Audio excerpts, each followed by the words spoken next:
The Hartsfield-Jackson International Airport in Atlanta was as busy as ever. Passengers rushed through the terminals, employees pushed luggage carts, and announcements echoed over the loudspeakers. It was a typical day for most travelers, but for Daniel Carter, it would be an unforgettable one. Daniel was an experienced pilot with over 15 years in the aviation industry. He had flown across almost every continent, earning an impeccable record and numerous accolades for his exemplary work. He was well respected in his field. But that morning, he wasn't wearing his full uniform. Instead, he was dressed casually, in dark jeans and a black jacket, carrying only his travel bag and keeping his airline ID badge in his pocket. He was heading to the crew lounge to prepare for an international flight. However, before he could reach his destination, aground, Supervisor Mark Reynolds blocked his path at the restricted access terminal. The first confrontation Mark was a middle-aged white man with a stern and impatient expression. As soon as he saw Daniel approaching the employee entrance, he frowned and raised his hand to stop him. "Hey, you can't go through here. This area is restricted to airline staff." Daniel paused, confused. "I am airline staff. I'm a pilot." Mark let out a dry laugh. "Right. And I'm the president of the airline. Come on, we don't have time for jokes. This entrance is for crew members and authorized personnel only."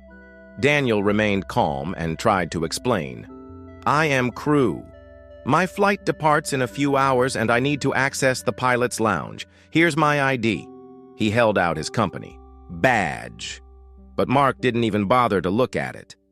"Look, buddy, don't try to fool me. Pilots don't show up dressed like that.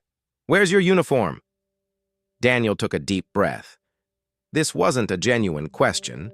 It was a judgment. "I'm not required to wear my full uniform off duty. Now, if you check my ID, you'll see I'm telling the truth." Mark crossed his arms, scanning Daniel from head to toe with an expression filled with distrust.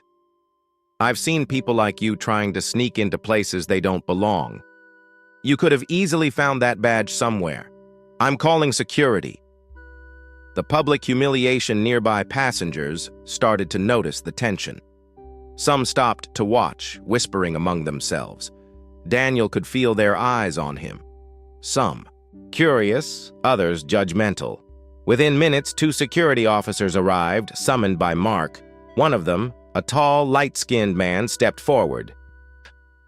"What's the issue here?" Mark pointed at Daniel. "This man is trying to enter a restricted area without proper authorization."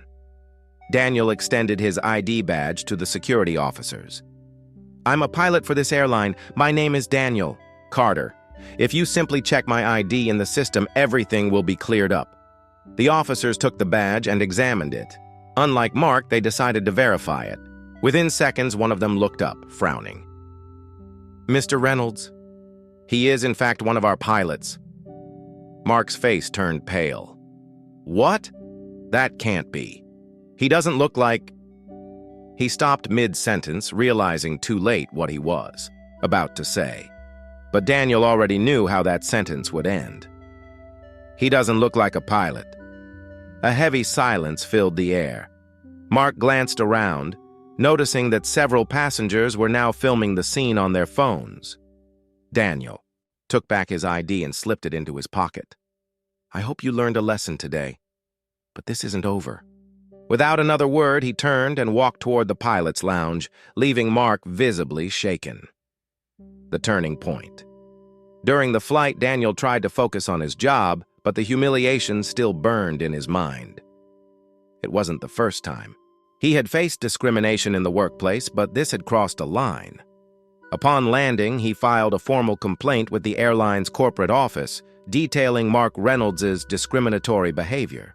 The complaint quickly reached the executive board, prompting an internal investigation.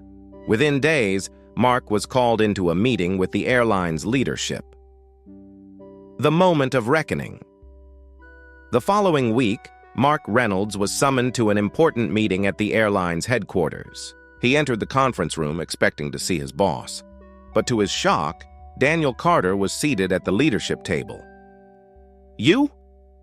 What are you doing here?" Mark stammered.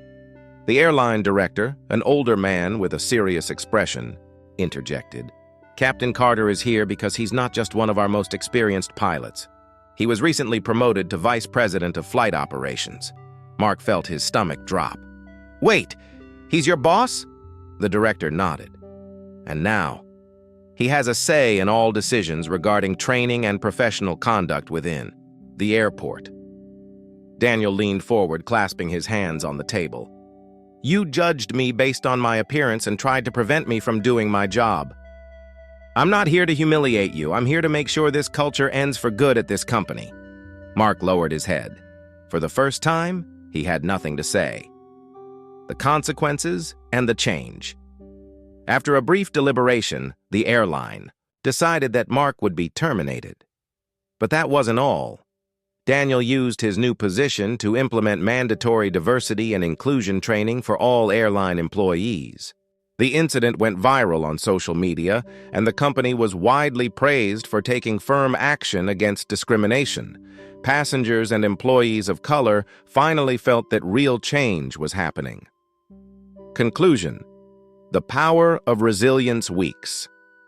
Later, Daniel was interviewed by a major news channel about the incident.